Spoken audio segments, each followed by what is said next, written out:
आमची ती OBC committee त्याच्यावर सुद्धा काढलं.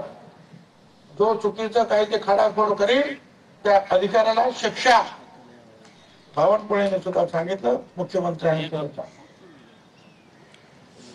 पण माझा मुद्दा असा आहे की आज तुम्ही आहात सत्तेमध्ये, आहात आम्ही आहोत, ही मंडळी आहोत.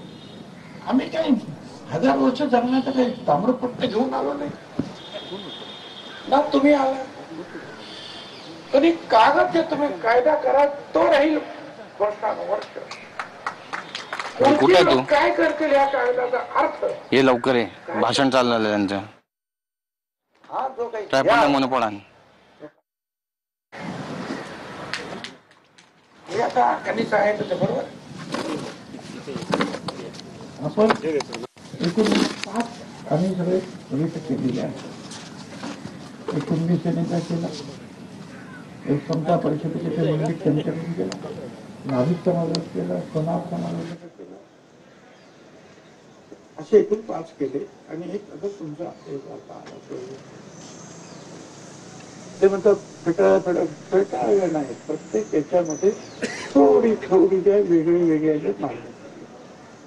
काही जे आज जे झालं त्याच्यामध्ये एक मागणी एकाने आधी केली किंवा आम्हाला याच्यावर स्टे द्या.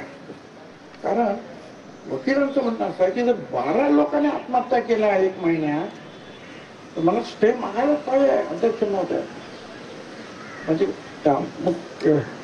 जज साहेबांना ते म्हणाले, जज साहेबांना तुम्ही ही मागणी मागे घ्या, मी काही स्टे काही देणार नाहीये. मी काय करणार आहे? जर मी जर म्हटलं आहे की माझे 12 माणसं जर आत्महत्या केली त्या लोकांनी तर मी ते थांबवा म्हणून मला बोलायलाच लागणार आहे. तुम्हाला काय करायचं का? आणि त्याच्यावर त्यांनी सांगितलं की मी काही स्टे देणार नाही, संपलं.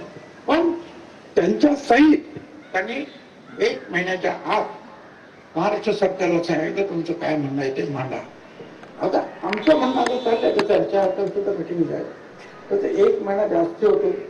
हे खरं आहे, दिवाळी आहे, आमचं आहे, तमचं आहे, त्याच्या अगोदर काय करता येईल का?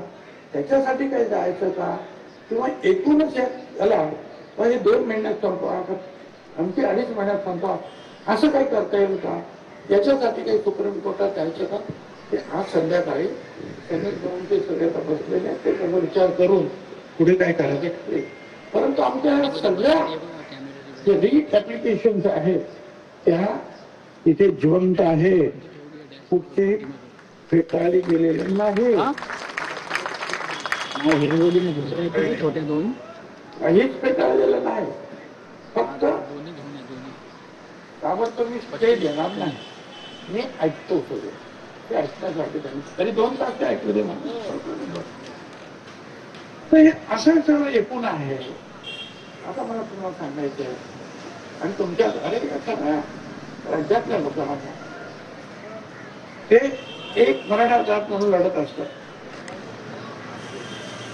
आम्ही किती ते 374 जाती आहेत. प्रत्येकाचे एक संघटना प्रत्येक जण आपापले पाहिजे. मला त्यालाही काही विरोध नाही. पण शेवटी लढाई तुम्हाला एकत्रित ओबीसी म्हणूनच लढावी लागेल.